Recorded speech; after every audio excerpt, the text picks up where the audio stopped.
ఎందుకంటే ఈ ఆస్తి తన సొంతం అవ్వాలి. అప్పటి వరకు ఆ రేఖ నన్నేమీ చేయలేదు. కాని నన్ను బెదిరించడం కోసం మిమ్మల్ని ఏమైనా చెయ్యొచ్చు. ఆ అవకాశం ఆ రేఖకి నేనివ్వడానికి సిద్ధంగా లేను. నానమ్మ, నా కోసం ఆ అమ్మ నాన్నలు చేసిన త్యాగాలు చాలు. నా వల్ల మీకేదైనా జరిగితే ఆ బాధని నేను జీవితాంతం నా గుండెల్లో మొయ్యాలి. ఆ శిక్ష చావడం కంటే చాలా పెద్దది నానమ్మ. హిందూ, అలా అనకిందు. మన వంశానికి నువ్వు వారసురాలు మాత్రమే కాదు, మా ఆశయానికి ఒక్కగానొక్క ఆశవి నువ్వు. ఈ కుటుంబాన్ని నమ్ముకుని ఎన్నో వేల మంది బ్రతుకుతున్నారు. వాళ్ళందరి భవిష్యత్తువి నువ్వు.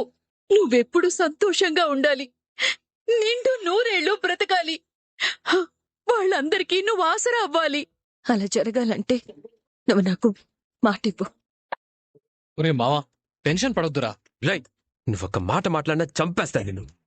ఆ శ్రీకాంత్ గారు గొప్పడు, వాడి ల్యాప్టాప్స్ అద్భుతం అని చెప్పి తీసుకెళ్లి పరిచయం చేసావు. 50,000తో 5 లక్షలు సంపాదించొచ్చని అనుకున్నాను. ఈరోజు చూస్తే ఆ ల్యాప్టాప్స్ అన్ని పడేయడానికి తప్పించి ఎందుకు పనికిరావు. ఆ ల్యాప్టాప్ తో సంపాదించిన డబ్బులన్నీ ఆ ల్యాప్టాప్స్కే పోయాయిరా. మావా, జీవితం అంటే ఒక యుద్ధం మావా. యుద్ధంలో గెలుపోటములు ఎంత సాధారణమో బిజినెస్ లో లాభ నష్టాలు అంతే కామన్ రా. అంత మాత్రానికి అతిగా ఆలోచించి బీపీ షుగర్లు తెచ్చుకుని మన అందమైన జీవితాన్ని పాడు చేసుకుంటావా? కొంచెం వింటున్నట్టున్నాడు. ఎలాగైనా వీడి కోపాన్ని తగ్గించాలి, లేకపోతే నన్ను చంపేస్తాడు. మావా, ఓటమికి లొంగిపోయేవాడు కాదు మావా నా ఫ్రెండు. ఎన్ని కష్టాలొచ్చినా, ఎన్ని మోసాలు జరిగినా ఎదురెళ్లి విజయాన్ని అందుకునేవాడేరా నా ఫ్రెండు. జరిగిన నష్టాన్ని కూకటి వేళ్లతో సహా మరిచిపోయి మళ్లీ నాతో కొత్త బిజినెస్ స్టార్ట్ చేసేవాడు నా ఫ్రెండు. ఏం జరిగినా నేనున్నాను అంటూ తప్పులు క్షమించి నన్ను వేలు పట్టుకుని విజయం వైపు నడిపించేవాడేరా నా ఫ్రెండు. అదిరా నా ఫ్రెండు. నువ్వేమన్నా పెద్ద మోటివేషనల్ స్పీకర్ అనుకుంటున్నావా? అంటే మావా, బాధలో ఉన్నావు కదా, కొంచెం మోటివేట్ చేద్దామని. సరేరా, నీ మోటివేషన్ నుండే మొదలు పెడదాం. ఏంటి? గెలుపు ఓటములా, లాభ నష్టాలు సాధారణమా? మనం బిజినెస్ ఎక్కడ చేసాంరా నష్టపోవడానికి? మనం మోసపోయాం. ఈ ఫ్రెండ్ గాడి వల్ల బ్లాక్ లో పెట్రోల్ కొట్టించడానికి 100 రూపాయలు కూడా లేకుండా చేసావు. కష్టపడి సంపాదించిన సొమ్మంతా పోగొట్టేసావు కదరా. నాకు తెలియక అడుగుతాను, నీకు నవ్వెలా వస్తుందిరా? అంటే మామాది కష్టపడి సంపాదించిన డబ్బంటే కాస్త నవ్వొచ్చింది బావా. నువ్వు కంటిన్యూ. నిన్ను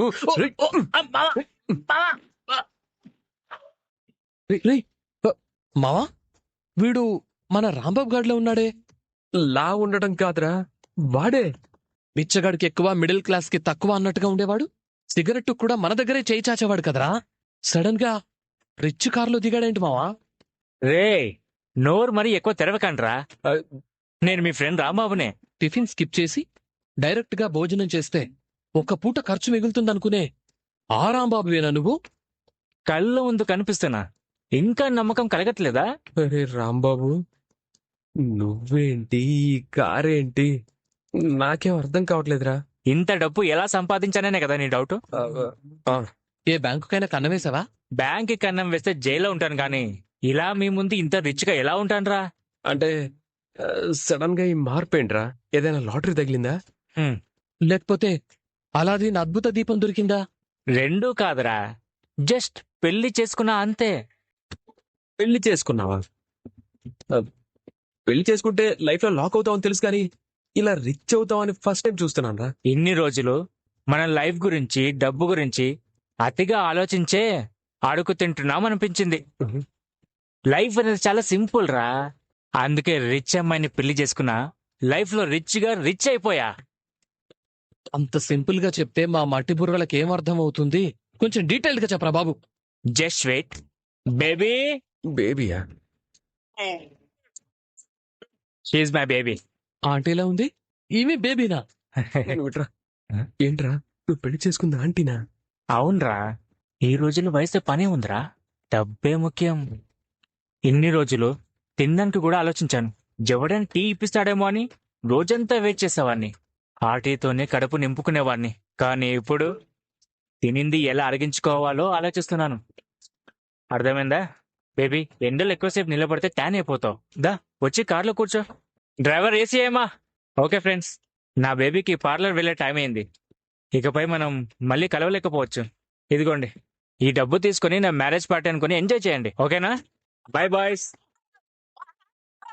వీడి లైఫ్ ఏంటి మావా ఇలా టర్న్ అయిపోయింది?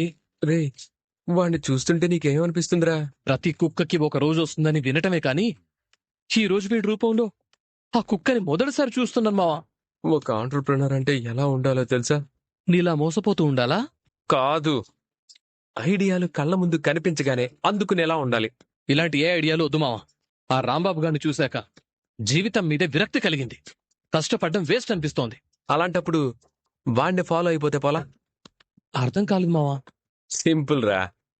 మనం కూడా ఒక రిచ్ అమ్మాయిని చూసి పెళ్లి చేసుకుంటే మనం కూడా ఇలానే సెటిల్ అయిపోవచ్చు కదరా. ఒరేయ్, మరీ మిడిల్ ఏజ్ ఆంటీని పెళ్లి చేసుకోవాలారా? రేయ్, వాడి ఫేస్ వాల్యూకి వాడు ఆంటీని పెళ్లి చేసుకున్నాడు. హ, మన ఫేస్ వాల్యూకి ఒక అందమైన రిచ్ అమ్మాయిని చూసి పెళ్లి చేసుకుంటే మనం హ్యాపీగా సెటిల్ అయిపోవచ్చురా. మామ ఐడియా అద్దరింది. మనల్ని బిచ్చగాళ్ల నుంచి రిచ్ గాళ్ళని చెయ్యాలనే ఆ దేవుడే రాంబాబు గారిని మన ముందుకు పంపించి మన కళ్ళు తెరిపించాడు. ఇంకెందుకు లేటు, రిచ్ అమ్మాయి వేటలో పడదాం. పదా. నానమ్మ, ఏం జరిగినా సరే నువ్వు ఆ లాయర్ని కలవనని నాకు మాటివ్వు. ఆ రేఖని ఎదిరించనని నాకు మాటివ్వు నానమ్మ. నానమ్మ, మాటివ్వు. సరే ఇందు, ఈ రోజు నుండి నా గుండెని రాయి చేసుకుని మౌనంగా భరిస్తాను. నువ్వు చెప్పినట్టుగానే చేస్తాను. కానీ నువ్వు కూడా నాకొక మాట ఇవ్వు. ఏంటది? మా కోసం నువ్వు ఈ ఆస్తిని వదులుకోవడానికి వీల్లేదు. ఆ రేఖ చేతుల్లో ఓడిపోవడానికి వీల్లేదు. ఏం జరిగినా సరే మీ అమ్మా నాన్నలు అనుకున్నది జరిగి తీరాలి. అది నా చేతుల్లో లేదు. దానికి కాలమే సమాధానం చెప్పాలి. రే రే రే, ఆపరా, ఆపాపాపు. అరుగురా, అక్కడ ఉన్నారు. పదరా మావా, మన లైఫ్ సెట్. పద పద. రే, రే, రే, రే. ఆగరా. నాకు నీలా వెతకాల్సిన అవసరం లేకుండానే నాకు దొరికేసింది మావా. ఎవర్రా? అదిగో నా గోల్డెన్ పాప ఐషు. ఐశ్వర్య. నా లైఫ్లోకి వచ్చే ఆ రిచ్ అమ్మాయి ఎవరా అని వెతుకుతుంటే కళ్ళ ముందు కనిపించేసింది. నిన్ను కోటీశ్వరుని చేయడానికి రెడీగా ఉన్నా రారా అంటూ పిలుస్తూ ఉన్నట్టు అనిపించింది మావా. నేను వెళ్ళి హాయ్ చెప్పేసి వస్తా. నువ్వు మాత్రం ఇక్కడే ఉండు. ఎందుకురా? నేనిక్కడేం చేస్తాను? ఐశ్వర్య నాకు కూడా తెలుసు కదా. నేను కూడా వచ్చి హాయ్ చెప్తా. హలో. అలా చెప్తావనే వద్దు అంటున్నా. అదేంట్రా లక్కీ, పుసుక్కున అంత మాట అన్నావు? నీ ఫ్రెండున్రా. రేమావ్, ఫ్రాంక్ గా ఓ విషయం చెప్తా. నువ్వు చీ అన్నా పర్లేదు. ఐశ్వర్య కనబడ్డ ప్రతిసారి నేనేదో మాట్లాడాలని ట్రై చేస్తా. మధ్యలో నువ్వు వస్తావు, వెన్నపూసిన మాటలు మాట్లాడతావు. అది సిగ్గుపడుతూ చూస్తుంది. నేనేమో మీ మధ్య వెయిటర్లా వెయిట్ చేస్తూ నిలబడ్డం అవసరమా నాకు? ఏం మావా, పర్తేవా? అవనా మరి? అయినా పర్లేదు. ప్రేమలోనూ యుద్ధంలోనూ ఏదైనా చేయొచ్చు అన్నారు. కానీ ఇలా మోసం చేయకూడదురా. మోసానికి కేర్ ఆఫ్ అడ్రస్ రా మనం. ఈ డైలాగ్ మనం వాడుకోకూడదు. నువ్వు వెళ్ళి అదిగో ఆ రిచ్ గర్ల్స్ ని ట్రై చెయ్యి. నేను లోపలికెళ్ళి ఏసీలో టీ తాగుతూ నా ఐషుని కాస్త ఇంప్రెస్ చేస్తా. రేయ్, ప్రెస్ చేయకపోయినా పర్లేదు కానీ వెళ్ళి దాని చేతిలో బుక్ అవ్వకుండా చూసుకో. బుక్ ఏంట్రా, దానికోసం న్యూస్ పేపర్ని కూడా అవుతా. అవసరమైతే టిష్యూ పేపర్గా మారిపోతా. వీడెవడు? కొంపతీసి బాయ్ ఫ్రెండా? సారీ రాకేష్, నిన్ను చాలా ఇబ్బంది పెడుతున్నాను. ఇబ్బంది కాదు, నీ వల్ల నాకు చాలా నష్టం జరుగుతుంది. 10 lakhs తీసుకుని 1 week లో ఇస్తానని 1 month గడిపేశావు. నాకెంత లాస్ నీకు అర్థమవుతుందా? I can understand. Rakesh please, నా సిచ్యువేషన్ కూడా కొంచెం అర్థం చేసుకో. నేనెప్పుడు ఇలా చేయలేదు కదా. ఐషు ఏంటి కంగారు పడుతోంది? తన బాడీ లాంగ్వేజ్ చూస్తుంటే వాడు బాయ్ ఫ్రెండ్లా లేడు. ఏదో ప్రాబ్లంలా ఉంది. వెళ్ళి అడుగుదామా? వద్దులే, ఆలోచించి అడిగేద్దాం. చూడు ఐషు, నువ్వు నా ఫ్రెండ్వే కావచ్చు, కానీ దానికంటే ముందు నేనొక బిజినెస్ మ్యాన్. డబ్బు విషయంలో నాకు ఎవరైనా ఒకటి. నిజం చెప్పాలంటే నేను నీకు డబ్బిచ్చింది నిన్ను చూసి కాదు, మీ ఆంటీని చూసి. నువ్వు ఇవ్వలేనంటే చెప్పు, నేను నేరుగా వెళ్ళి మీ ఆంటీతో మాట్లాడతాను. ప్లీజ్ అలా చేయకు. నేనింత అప్పు చేశానంటే మా ఆంటీకి నా మీదున్న నమ్మకం పోతుంది. అదేంటి అలా బ్రతిమలాడుతోంది? వీడెవడో బ్లాక్మెయిల్ చేస్తున్నట్టున్నాడు. ఒకవేళ ఐశ్వర్య సీక్రెట్స్ ఏమైనా వాడి దగ్గరున్నాయా? ఐశ్వర్య అలాంటిది కాదులే. నా గర్ల్ ఫ్రెండ్ కి క్యారెక్టర్ ఉంది. మీ ఆంటీకి నీ మీద నమ్మకం పోతే నాకేంటి, నాకు నా డబ్బు కావాలి. ఇస్తాననే కదా చెప్తున్నాను. నువ్వు సంవత్సరం తర్వాత కూడా ఇదే చెప్తావు. అప్పటి వరకు నేను ఆగలేను కదా. నాకు 10 days టైం ఇవ్వు. ఏదో ఒక రకంగా నీ మనీ నీకు తిరిగిచ్చేస్తాను. చూడైషు, అన్ని రోజులంటే నా వల్ల కాదు. 2 days టైం ఇస్తున్నాను. అంతకంటే ఆగడం నా వల్ల కాదు. మరి 2 days అంటే చాలా తక్కువ. Madam bill. అది ఆలోచించుకోవాల్సింది, ప్లాన్ చేసుకోవాల్సింది నువ్వు. నా డబ్బు నా దగ్గరికి రాకపోతే నేను మీ ఇంటి దగ్గరికి రావాల్సి ఉంటుంది. బిల్ కట్టేసి వెళ్ళు. పాపం బాధపడుతున్నట్టుంది. ఇదే రైట్ టైం. వెళ్ళి పోదార్చి ఇంప్రెస్ చేద్దాం. ఎమోషనల్ సపోర్ట్ దొరికిందని హగ్గిచ్చిన ఇవ్వచ్చు. ఐషు వచ్చేస్తుందా? హాయ్ ఐషు, ఏదో టెన్షన్ లో ఉన్నట్టున్నా? అది అడగడానికి నువ్వెవర్రా? నేను లక్కీని. నా జీవితంలో లేందే అది. నాతో చేతులు కలిపితే టన్నుల కొద్దీ వచ్చేస్తుంది లక్. అసలెవ్వడ్రా నువ్వు? ఏంటి అప్పుడే మర్చిపోయావా? ఆ రోజు పబ్లో నీ కార్ పాడైందని బైక్ మీద లిఫ్ట్ ఇచ్చాను. ఆ తర్వాత మనిద్దరం కలిసి పోలీస్ స్టేషన్కి వెళ్ళాం. ఏదో హనీమూన్ కి వెళ్ళినట్టు చెప్తున్నావేంటి? అన్నీ కలిసొస్తే అక్కడికి కూడా వెళ్ళొచ్చు. ఏంటి? ఏం లేదు, మనిద్దరి వైబ్స్ బాగా మ్యాచ్ అవుతున్నాయని చెప్తున్నాను. ఏంటి ట్రై చేస్తున్నావా? అలా డైరెక్ట్ గా అడిగితే ఏం చెప్తాం? ముందు ఫ్రెండ్షిప్, ఆ తర్వాత డేటింగ్, ఆ తర్వాత అంతా నీ ఇష్టం. చాలా స్పీడ్ గా ఉన్నట్టున్నావు. నువ్వేదో చిరాకులో ఉన్నట్టున్నావు. అది నీకు అనవసరం. అలా అంటావేంటి ఐషు? ఇప్పుడు నేను నీ ఫ్రెండ్ని కదా. నీ ప్రాబ్లం ఏంటో చెప్పు, నేను సాల్వ్ చేస్తాను. అవునా? అయితే బిల్లు కట్టు. ఛ! అప్పుడే మొగుడి కాడలు వేసినట్టు వేస్తుంది. ఏంటి 4,000? ఇదొక్కతే తిందా లేకపోతే అనాథాశ్రమానికి ఏమన్నా అన్నదానం చేసిందా? సర్లే, అంత కాస్ట్లీ ఫిగర్ను పట్టాలంటే ఈ మాత్రం కట్టక తప్పదు. బేరర్, రేఖా, పొద్దున్న నువ్విచ్చిన డోస్ సరిపోయిందంటావా? కళ్ళారా చూసిన తర్వాత కూడా నీకింకా డౌట్ గా ఉందా వదినా? ఆ అపర్ణ తగ్గే రకం కాదు. నిజంగానే నీ మాట వింటుందంటావా? నువ్వు గీసిన గీత మీద నిలబడతారా అని అనుమానంగా ఉంది. సరే అయితే ఆ అపర్ణ ఎలా నోరు మూసుకుని ఉంటుందో నీకు కళ్ళ ముందే కనిపించేలా చేస్తాను, చూస్తుంటా. ఏయ్, ఈ టైంకంతా డిన్నర్కి వస్తావని తెలుసు కదా, ముందుగా ప్రిపేర్ చేసి పెట్టలేవా? అంతా రెడీ చేసేసానంటీ. కాకపోతే తాతయ్యకి కొంచెం ఊపిరి తీసుకోవడానికి ఇబ్బందిగా ఉందంటే కాసేపు బయట గార్డెన్కి తీసుకెళ్లి వచ్చేసరికి ఆలస్యమైంది ఆంటీ. ఇప్పుడు ఆ ముసలోడికి ఏదో ప్రాణం పోయిందన్నంతగా బిల్డప్ ఇస్తావెందుకు? బానే ఉన్నాడుగా, ఇంకా మొహాలు చూస్తూ నిలబడతావేంటి? వడ్డించు. అదిగో వచ్చింది పేదరాశి పెద్దమ్మ. ఒక్క మాట అనగానే మొహం చూడు ఎలా మాడిపోయిందో. ఈ అపర్ణ సహనాన్ని పరీక్ష పెట్టాలి అనుకుంటే 1-2 ఎందుకు, అనాల్సినవన్నీ అని చూద్దాం.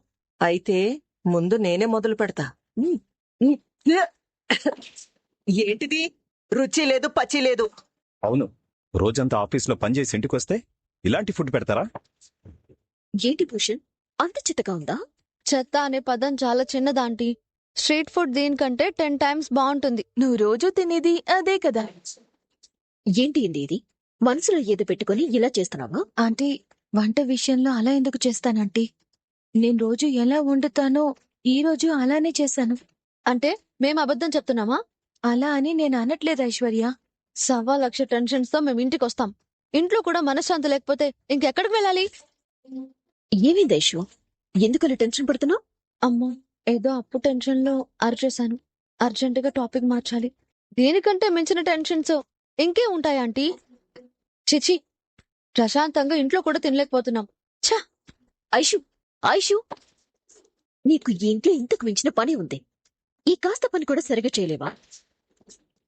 ఆ శివరాం గారు మెచ్చుకునేసరికి పొగరు తలకెక్కినట్టుంది. పొగరు వల్ల ఇలా చేసిందో పగతో చేసిందో ఎవరికి తెలుసు? వీళ్ళ కంపెనీలో రేపు ఇంటర్వ్యూ ఉందంట, చూడొకసారి. ఇప్పుడు ఆ జాబ్ అంత ముఖ్యమా? నన్ను నమ్ముకున్న తాతయ్య నానమ్మ వాళ్ళకి ఏ కష్టం రాకుండా చూసుకోవాలి అంటే నేను సంపాదించాలి. నేను జాబ్ చేయక తప్పదు. అలా కంగారు పడుతున్నావు, వచ్చింది కలే కదా. ఆ ఫ్యాన్ మంటల్లో కాలిపోతున్నట్టు, అందులో నేను చిక్కుకుపోయినట్టు అనిపించింది. వాడిక పీడకల ఎందుకు మళ్ళీ మళ్ళీ వస్తుందంటారు? వాడి తరపు వాళ్ళెవరైనా దగ్గరవుతున్నారంటారా? నమస్కారమండి. బ్రహ్మముడి సీరియల్ అభిమానులందరికీ స్వాగతం. ఈరోజు ఎపిసోడ్లో ఊహించని మలుపులు చోటు చేసుకున్నాయి. ముఖ్యంగా ఐశ్వర్య పడుతున్న కష్టాలు, అపర్ణ తీసుకున్న సంచలన నిర్ణయం గురించి ఈ వీడియోలో వివరంగా తెలుసుకుందాం.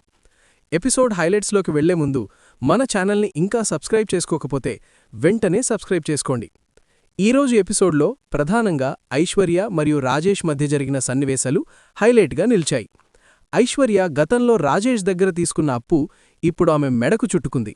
రాజేష్ తన డబ్బు కోసం ఐశ్వర్యపై ఒత్తిడి పెంచడమే కాకుండా ఆమెను బెదిరించే స్థాయికి వెళ్లాడు. ఐశ్వర్య రాజేష్ దగ్గరకు వెళ్లి చాలా దీనంగా వేడుకుంటుంది. తన దగ్గర ప్రస్తుతం డబ్బు లేదని, కొంత సమయమిస్తే ఖచ్చితంగా తిరిగి ఇచ్చేస్తానని ప్రాధేయపడుతుంది. కాని రాజేష్ మాత్రం కనికరం లేకుండా మాట్లాడ్డం మనం చూస్తాం. ఐశ్వర్య కళ్లలో నీళ్లు పెట్టుకుని తన పరిస్థితిని వివరిస్తున్నప్పుడు ఆమె పాత్రలో ఉన్న నిస్సహాయత ప్రేక్షకులకు కనెక్ట్ అయ్యేలా ఉంది. అసలు ఐశ్వర్య అంత డబ్బు ఎందుకు తీసుకోవాల్సొచ్చింది, ఆ డబ్బుతో ఆమె ఏం చేసింది అనే విషయాలు మున్ముందు ఆసక్తికరంగా మారబోతున్నాయి. అపర్ణ ఇందు దగ్గరకు వెళ్లి, నేను నీకు తోడుగా ఉంటాను, ఎట్టి పరిస్థితుల్లోనూ నీకు వ్యతిరేకంగా వెళ్లను అని ప్రామిస్ చేస్తుంది. ఇది విన్న ఇందు కొంత ఊపిరి పీల్చుకున్నప్పటికీ ఇంట్లో మారుతున్న పరిస్థితులు వారిద్దరి బంధాన్ని ఎటు తీసుకెళ్తాయో చూడాలి. ఈ ఎపిసోడ్లో డైరెక్టర్ ఐశ్వర్య పాత్రను చాలా బలహీనంగా చూపిస్తూనే రాజేష్ పాత్ర ద్వారా ఒక నెగటివ్ టెన్షన్ క్రియేట్ చేశారు. ఒకవైపు ఆర్థిక ఇబ్బందులు, మరోవైపు ఇంట్లో అపర్ణ ఇందుల కొత్త సమీకరణాలు సీరియల్ను మరింత రక్తి కట్టిస్తున్నాయి. 987వ ఎపిసోడ్కి వచ్చేసరికి కథలో వేగం పెరిగిందని చెప్పవచ్చు.